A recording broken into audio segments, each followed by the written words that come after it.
Hello beautiful soul! Welcome back to my channel. This is May Ame from Japan, Kabayan Capricorn. Anak, this reading is for you. June 1 to 15. Maraming salamat muna sa mga subscriber, new subscriber, cross-watcher, sa mga bagong pasok dyan. Welcome na welcome kayo sa bahay ni Ate Aimee. Salamat din sa nakataba ng puso ninyong mga comments. Wow! Sa mga nagpa-personal reading, marami pong salamat. Kung gusto niyo na energy nyo lang talaga, ang gusto niyo makuha natin, all the details para sa personal reading ay nasa ibaba ng video na ito. This is a general reading. Kunin mo lang ang sayo at itapon ang hindi sayo. Maaaring vice versa. Energy mo, energy ng person mo, o energy ng malapit sa puso mo, nangyayari, or mangyayari pala. Use your own intuition. Lawakan natin ang ating isipan. Marami kayo energy sa mundong ito. Anuman kayo, anong gender nyo man. Energy reading tayo Ano man ang gender nyo, ano man ang edad nyo, ipasok nyo ang sarili nyo. Tandaan nyo, guide lang to Kayo pa rin makapagpapabago ng inyong buhay. Para kay Capricorn, syempre, this June 2025 is maraming mag-open na portal sa atin. 15 portal to. With the 4th is the Venus and Aries. Ito yung mga sitwasyon na there's a lucky break. Especially with sa wealth, love, and creativity. Yan, may maraming mangyaring ganun sitwasyon. And also, ang sinasabi rin dito na when it comes dito sa port is may mga bagay na kailangan mong pukusan. May mga bagay na kailangan mong aksyonan. Ganyan. Kasi, kumaga, you need to take a risk. Kung you have an idea to something to do, gawin mo yun. Yun. Ito yung time na kailangan mo maging very creative, mag-action ka. Ganyan. Kasi, it brings a lot of reward.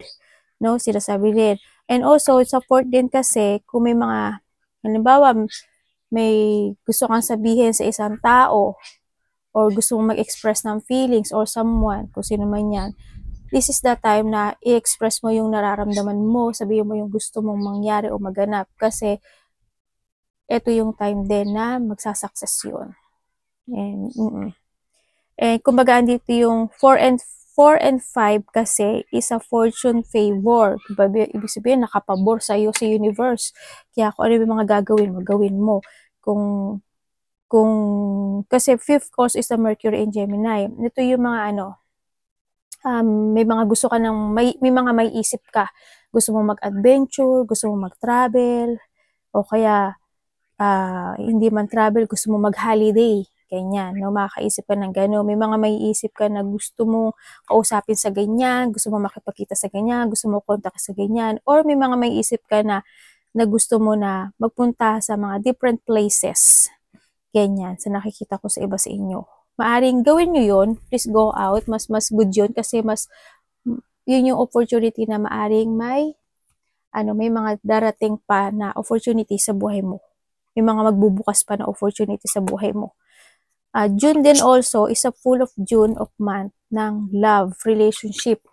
Kumbaga, big changes din yun kasi, mga related doon. And syempre, allow yourself to finally indulge in pleasure. Maging masaya ka. Gawin mo yung gusto mong gawin. Yung ikasisiyan ng buhay mo, ikasisiyan ng sarili mo, mga ganyan-ganon. No? And syempre, with the... anak, with the 8 and 9, mag-ingat kayo kasi ito yung magkakaroon ng aray, dami yung dami. Ito yung mga time na pwedeng magkaroon ng mga misunderstanding or magkaroon ng struggle, no? When it comes sa mga taong nakakonect sa'yo into your relationship, sa trabaho mo, sa friend mo, mga ganyan. No? Maaring iba sa inyo is may mga tao na pwede mag-abuso sa'yo, aabusuhin ka, either your boss or kasama sa or relationship. Nandito rin yung may mga tao na may mga toxic behavior o kaya may mga tao na magiging narcissist. Mag-stay away ka na lang doon sa mga taong ganito. No? Iwasan mo makisalamuha sa mataong lugar, ganyan, if ever. So with that, 8 and 9. And then also, mas mag-focus ka sa sarili mo, ipamper mo yung sarili mo, mag-relax ka, kung ano yung gusto mong gawin when it comes to yourself. Kung may magdi-DM sa'yo, siguro iwasan mo lang muna, no? iwas ka sa mga chaos sa nakikita ko dito. Tatandaan mo rin na kung magkakaroon ng mga misunderstanding or struggle sa paligid mo or in a relationship, kung ano man yan, huwag ka magpapatalo ng emotions mo. Kasi if yung emotion mo is high, yung intelligence mo is magiging low yon. Ibig sabihin, matatalo. Yung ibig sa matalino ka, kumbaga dapat mo kasing pag-isipan muna, di ba? Ganoon naman talaga, di ba? Kapag yung, halimbawa, pag taong galit, hindi mo na may isip yung dapat mong gawin. May isip mo na lang, madadala ka ng emotion mo. Kailangan wag ka magpatalo sa emotion mo. No? Yun yung makakagiging cause ng ikakababa mo dito. And also, with the 8 is the Mercury meet Jupiter kasi is a genius download ng ninyo or nating lahat, no? Ito yung day na iisipin mo, try to meditate, try to focus to yourself, try to pray, practice, o anything na gusto mo i-download. Maupo ka, mag-isip ka, no? Kung ano ba gusto mo, sa kaliwa, sa kanan. Kaya ano ba yung dreams mo? Yan, ano ba yung gusto mong maging o mangyari. Ganyan. Kumbaga, iba naman sa inyo, kasi doon makukuha mo kasi yung message ng universe. Iba naman sa inyo, ipaparating ito sa inyo when it comes to your dreams. Kaya maglagay kayo ng pen and note paper sa tabi ng bed nyo. Kung may mga dreams kayo na mapapanaginipan at pag namulat yung mata mo, isulat mo kaagad kasi in 30 minutes, 10 minutes, 20 minutes, lahat yun mabubura sa isip mo. Hindi mo makukuha yung message na gusto niyang sabihin sa'yo. No? And also, June 11 is a full moon. This is a full moon in Sagittarius, 9, 10, 11, 12, 13. Ibig sabihin, ito rin yung time na parang amplified emotions, ganyan.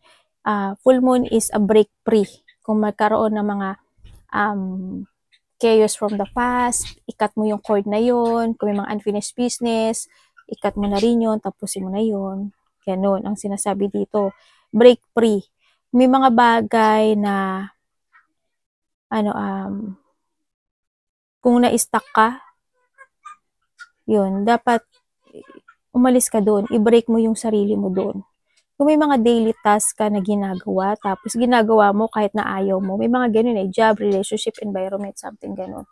No, ito yung full moon kasi is, if magkakaroon ko ng more space sa sarili mo, more space, kasi ikakat mo yung mga cord na yun. More blessing na pupunuin kasi yun yung universe sa iyo Ganun. And syempre, ito rin yung time na it's time to explore, go out, expand your horizon, increase yourself. Ganun. Kung paano mo gagawin, lumabas ka, makisalamuha ka, meet new friends, travel. Tulad ng sabi ko kanina, di ba? O kaya gawin mo yung mga bagay na di mo pa nagagawa dati. O di mo pa nagagawa, as in, do something na you will find some opportunity na para gusto mo. Makipag-banding ka when it comes to your loved ones, mga ganun. Also, June is a sweet June. Yan, magkakaroon ng magkakaroon ng mga banding when it comes sa family, relationship, loved ones, magkakaroon ng, magiging mabait ang bawat isa. Yun, sa full moon of 11, ganyan. Or sa iba dito is June, magkakaroon ng mga space o day na magiging mabait ang bawat isa sa inyo. Ganyan. May mga surprises. Yan, this is a month of love, is June. Siyempre, tatandaan nyo, noted ito, no? Kasi by the June of 15, ang Mars in Leo is a warning day. Tandaan nyo, i-noted nyo na to hanggat maaari. Kasi, warning day, ibig sabihin, ito is, huwag kang pabigla-bigla, huwag kang maging impulsive, ibig sabihin. Kasi, it will bring you a danger. Anger. Please pause muna. Pause for a while. Pag-isipan mo munang mabuti, bago ka kumilos, bago ka magdesisyon, bago ka magkakasyon, bago mo gawin. Ganyan. Pag-isipan mo muna mga sasabihin mo, ganyan. Halimbawa, may lakad ka, pag-isipan mo munang maigi. O kaya may gusto kang sabihin sa isang tao, pag-isipan mo munang maigi kung ano yung mga ilalabas sa bibig mo. Any situation, mag-take a pause ka muna. No? Huwag pa bigla-bigla ng mga desisyon. Huwag pa bigla-bigla as in. Kasi it's dangerous yun sa inyo. Uy, dissatisfaction on life, ito na yun, no? Baka ito yun, ha? Kaya sabi ko rin, di ba, magkakaroon ng mga chaos, struggle, di ba, may mga taong magiging narcissist, mga toxic behavior, baka ito yun. Yan, magkakaroon ng mga dissatisfaction also by this June 1 to 15. And the most difficult part of situation is over, Capricorn. Ganyan. Ibig sabihin, there's a rainbow after the rain. Siguro may mga happiness dito. May mga magaganap na mga happiness, situation, ganyan. And too much concern with a sexual matter. Ay, kayo yan.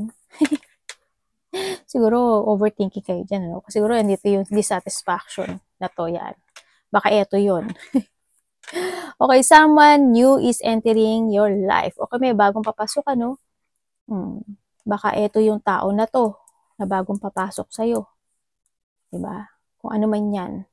Great good fortune. Oy, congrats! Merong 4-leaf clover. Ibig sabihin, there's a luck. There's a good fortune happen sa buhay mo. Kaya nga, sabi ko, diba, with the 4th of June, kung ano yung mga gusto mong aksyonan, love life man yan, creativity man yan, or something na gusto mong ma-achieve or yung manifestation mo, mag-take it action ka doon kasi magiging maganda talaga yung resulta niya at the end. Kasi 4 and 5 is, yun nga, sabi ko sa inyo, ulitin ko, favor, fortune yon, papabor sa iyo si universe. Dealing or relationship with a woman with blonde, gray, or white hair. Parang ito yung bagong papasok sa buhay mo. If this is a love life, di ba? Baka ito yung iyong magiging kamatch. Di ba? Maaring iba dito wag naman sana magkaroon ng third party. Di ba? Yan, maaring ito yung tao na to na new person na makapagbibigay sa iyo ng good fortune, na makapagbibigay sa iyo ng happiness. Maaring ganun sa iba, no? Or maybe this is you, no? Ganyan. O kaya kapatid mo to, karelasyon mo, kaibigan mo. Yan, maaring ito yung yan yung may mga blonde hair, gray, or white hair.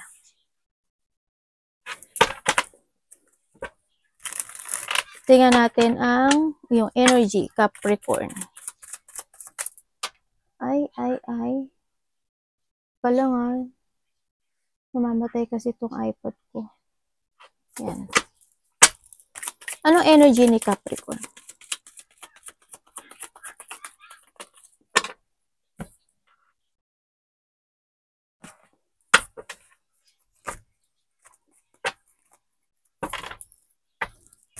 Ano po ibig sabihin?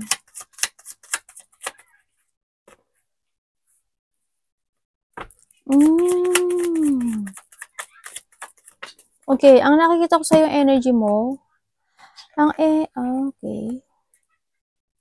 Ang energy mo is magkakaroon ka ng matatrap ka. Ganyan. Ibig sabihin, meron kang iisipin na gusto mong i-pursue or meron kang gustong gawin, either project, creativity, ganyan, or may mga bago kang gustong i-concentrate sa buhay mo, maaring matatrap ka dito sa nakikita ko dito. Maaring may stagnant ka doon. Maaring hindi mo siya mapupursue. Ganun. May mga iisip-isipin ka. Yun na nakita ko energy mo. Maaring magkaroon ka ng doubt sa action, sa decision making mo. Ganyan. Or ma-unproductive ka. Ganyan. Malalack of clarity ka, malalack of ideas ka, or lack of focus. Ganyan. And then also, yung iba dito is, there's a creative block situation. Ako na nakikita sa'yo. Ganyan. Kaya nakita ko is stagnant ka. No? Okay naman maaring, kaya ganun ang gusto mo mangyari kasi ayaw mo magkaroon ng bad decision o ayaw mo magkamali. No? Sa nakikita ko dito.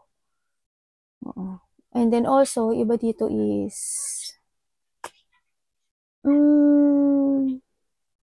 kung tutuusin, nakikita ko to magiging silent mode ka. Yan, yung iba sa inyo is more on silent mode. Siguro ano ka, marami kang isipin, parang marami kang, hindi ka magsasalita, kumaga ano lang, bilang, mga ganon. Sa nakita ko sa inyo. Sa iba magiging ganun kayo. Sana hindi kayo magka-doubt sa sarili nyo. Or to someone. Tingnan natin ang parating. Anong parating kay Capricorn? Maaaring may mga iisip-isipin ka dito na maaring mga naging bad decision in the past, o kaya may mga iisipin ka na mga sitwasyon na hindi naganap o nangyari, mga ganun situation. Mga memories or a broken situation, promises man yan, or kung ano man bagay na yan. O kaya may mga maiisip ka na isang bagay na hindi nag-closure, hindi nag-close, o hindi natapos, mga ganun. Paano wala yung sa'yo dun? Parating.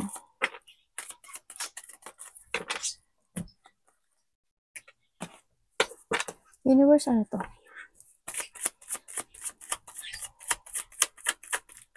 Parating sa kanya?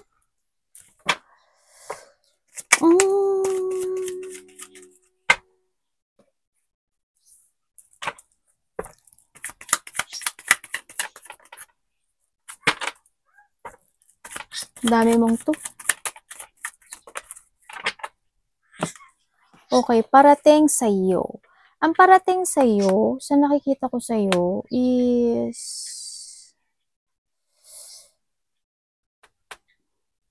merong isang sitwasyon na pwede mag-failed. Pwede may mga, siguro may mga manifestation ka na pwedeng ma-delay.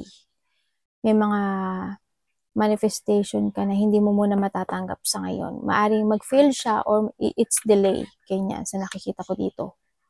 And then, parating din sa'yo is may mga hihintayin ka.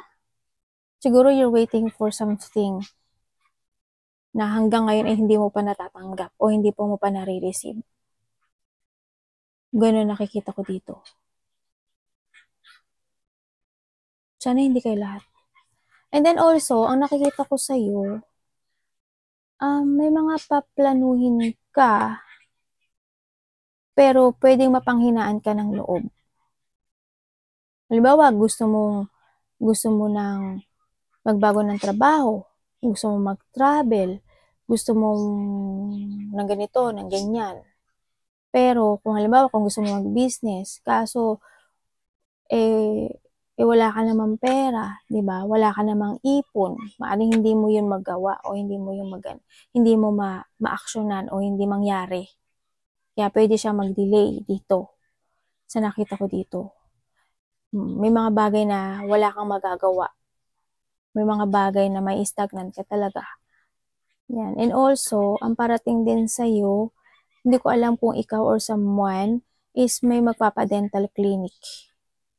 Yan ang nakikita ko dito.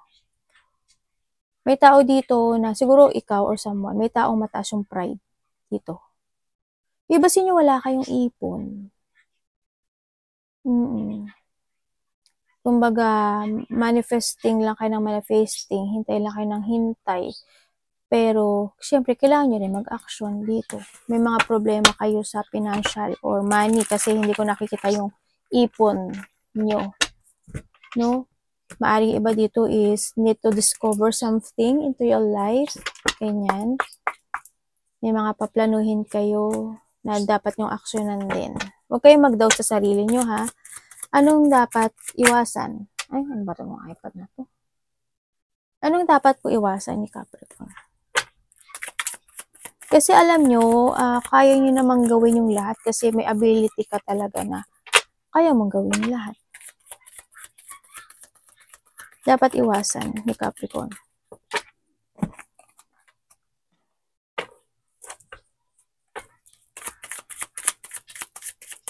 Ano pong ibig sabihin, universe? Okay. Dapat niyang iwasan. Okay. dapat mong iwasan, Capricorn, is yung pagdudahan mo yung sarili mo.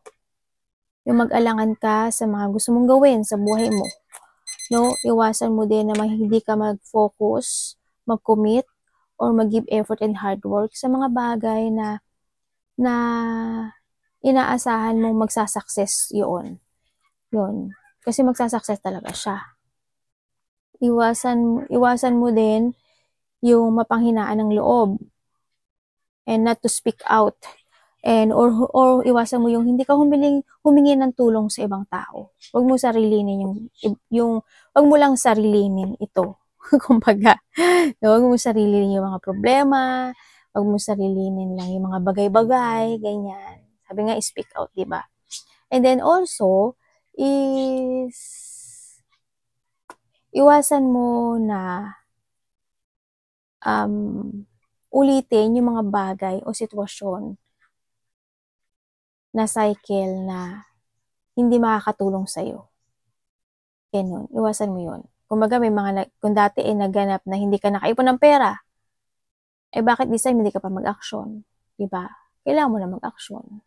Kailangan ka nang gumawa ng paraan. Kailangan ka na mas more mag-invest sa sarili mo. Mga ganun. Example ko lang yun. Kumbaga, mo na ulitin yung nakaraan. And then also, sinasabi rin dito na iwasan mo yung magkaroon ng pagpapabaya sa sarili mo. Ganyan. Kung kinakailangan mo din na mag-enjoy in life, 'di ba? Mag-enjoy ka. Sabi ko nga 'di ba kanina, is gawin mo yung gusto mong gawin para sa iyong kasiyahan. Yun. Pero wag ka naman magwalwal. Hindi naman din maganda yun. In a good way, syempre. Yun. Ang nakikita ko dito, no? Syempre, huwag kang matakot na magsimulang muli, umpisahang muli, o mag-back to the basic, or back to the zero. Yan. May mga bagay na kailangan mong gawin yun para makakatulong yun sa'yo. Magkakaroon ng celebration, happiness, getting together. Siguro may mga birthday, ganyan. May mga pupuntahan kang wedding, o kaya may mga family unity, gathering, reunion, close relationship, may mga ganun. O may mga coming home. Pupunta ka ng Pilipinas, pupunta ka ng probinsya, may darating na probinsya, darating galing probinsya, galing lugar, galing ibang bansa, may mga ganun. Ako nakikita sa iyo. Iba dito, community or teamwork, yan, maramihan. Sa iba, marami. Sa iba is, basta may mga events, ganyan. Andito din yung fun and enjoyment happen. Tingnan natin ang iyong love. Kamusta po ang love? Love is sa lahat, kapatid, anak, magulang, karelasyon, kaibigan, kasama sa trabaho.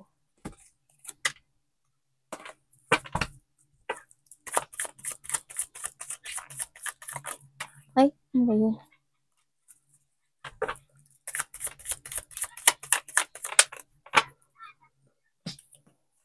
Okay, when it comes sa love, kung kayo is nagkahiwalay, kasi iba nagkahiwalay na eh. Sa mga nagkahiwalay, ang nakikita ko dito is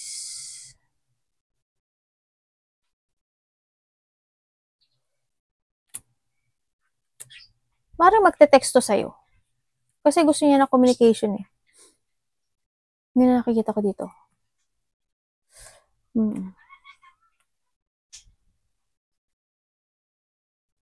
Kasi alam mo why, itong tao na to, nagkakaroon siya ng regret sa sarili niya. Or ikaw to ha, handong kasi yung lungkot. Parang nandun yung sitwasyon na nagkaroon siya ng panghihinayang dito sa relationship na to, sa nakikita ko. No, nagkakaroon siya ng struggle sa buhay niya kasi hindi niya alam paano siya kukonek sa iyo. Andun yung manifestation niya dito sa nakita ko dito. Kumbaga, hindi niya alam kung tatawagan ka niya, kakausapin ka niya, iti-text ka niya. Alam mo yung nakakaramdam siya ng takot. Ganyan. Hindi niya alam. Sa iba naman sa inyo, kung may mga nawalang buhay, o may mga namatay, or na situation, o something abandoned, o may umalis, ganyan, ang nakikita ko dito is, sa nakita ko hindi pa siya nakakaalis. Dito. Hindi. Nalulungkot siya. Nalulungkot siya. Ang nakikita ko dito, maaring nasa paligid mo lang to. No? O di ba tinakot ko pa kayo? Or kung may mga kamag-anak ka na nawala, sa tingin ko nakamasid pa rin to sa'yo. Sa nakikita ko dito. Baka mapanaginipan mo pa nga iba dito or sa isa sa inyo, mapanaginipan nyo to. Yun ang nakikita ko sa kanya. Andun pa siya sa sitwasyon na hindi ko alam kung parang, I don't know why, pero hindi niya ata tanggap. Ganun, parang ganun nakikita ko sa kanya. Or maaring hindi pa nagre-reflect talaga sa kanya na, ay, patay na ba ako? Wala na ba ako sa mundo? Parang ganun. Kung kayo is in a relationship, syempre tinakot ko kayo, di ba? Mga ganun yun eh. Kung kayo sa relationship, ang nakikita ko sa inyo is, oo, may mga dumarating na struggle, may mga dumarating talaga na mga point na limitado yung pwedeng pag-uusap or yung action nyo o yung feelings nyo sa isa't isa. Pero andun naman din yung kasiyahan, andun din naman yung love, andun din naman yung satisfaction in this relationship sa nakikita ko dito. No? Kaya kahit mahirap, nagkakaroon naman kayo ng pag-asa. Hindi kayo nawawalan ng hope dito sa relationship na magkakaroon ng growth. Kasi magkakaroon naman talaga ng growth dito. No? Kumbaga, handun lang siguro is, sa iba sa inyo siguro, medyo may kakulangan lang na to communicate, to express yung feelings ng isa't isa. Maaring ganun. Tingnan natin ang iyong career. Career and money. Kamusta po ang career and money ni Capricorn?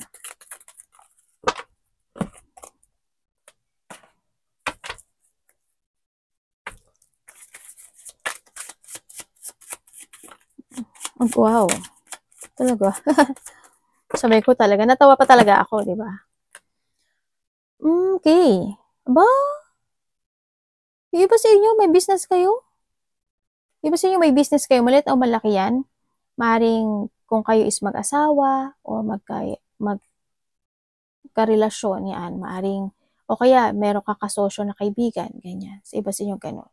Magiging maganda yung takbo ng iyong career. Oo, kumbaga na andito yung sitwasyon, there's a success and victory situation. Maaring may mga magaganap na pwedeng mag-success sa career mo this time. Yun na nakikita ko ito. Maaring may magkakaroon ng suportahan. So, when it comes to a career kasi is magiging mas more ka magiging very creative, ganyan, sa iba sa inyo. Or dalawa kayo. Yan, masyado ka magiging very creative, ganyan, may mga career is may mga collaboration, ganyan, may mga celebration, ganyan, may mga susuporta sa iyo o may mga susuportahan ka. Ano yung suportahan ng mga tao na nasa paligid mo sa nakikita ko dito? Magiging maganda yung career cycle mo this time kasi magkakaroon siya ng kahit mahirap, pero nahandun yung transformation of peacefulness sa career mo. Kasi, why? Ang nakikita ko sa'yo dito is, mamamagnetize mo yung ibang tao to support you. Ganyan, sa nakikita ko dito. Iba dito, magkakaroon kayo ng mga new creativity. O kaya may mga tao na mag-share sila sa'yo ng something or ikaw. Ay! May pupo. Magiging very successful or successful ang career mo.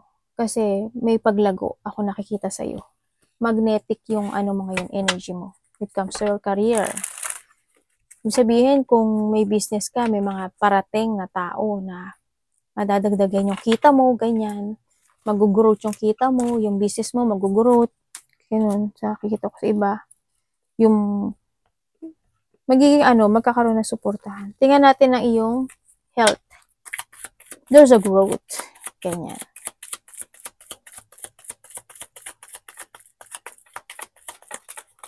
May mga gathering sa iba sa inyo.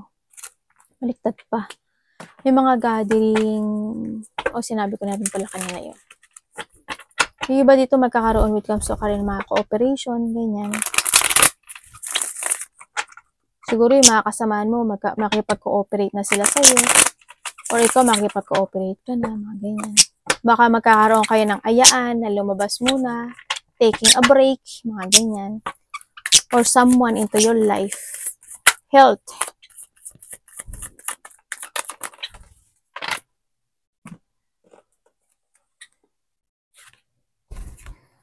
Okay, when it comes sa health, sa'yo, ang nakikita ko sa'yo, siguro pagod. Pagod, sakit ng mga buto-buto, sakit ng muscle, kasukasuan, mga ganyan. O tsaka iba dito siguro parang, I don't know why, pero depression, mga ganun.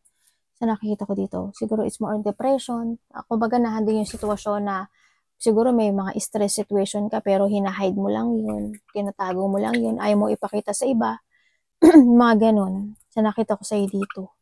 And then also, when it comes sa health mo,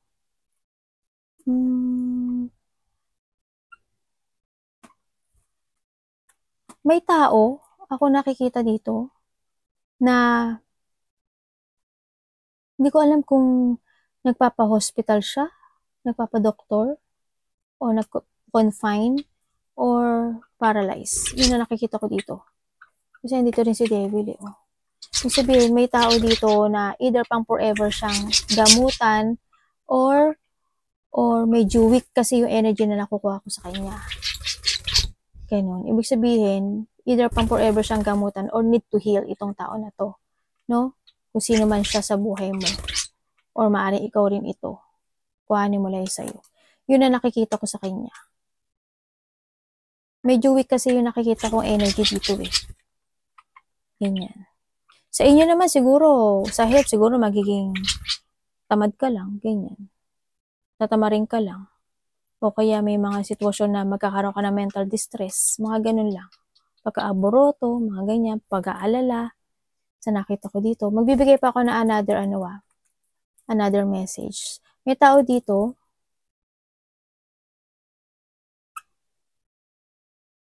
may taong disloyal. Or may tao dito na may bad intention sa'yo. Anak, akang. Dami. Trust your intuition. Tingnan natin advice. May taong nag-iisip sa'yo ng masama. Dito. Siguro yung boss mo, hindi good sa'yo. So, may mga boss Yan. Or mag-ingat ka rin sa sa pera mo. Medyo hindi ko nakikitang maganda. Yung baka may mangloko sa'yo. Mamanloko, may manglinglang, may mag-control, or may something happen. Kasi may tao na na masama yung thinking sa'yo. Advice.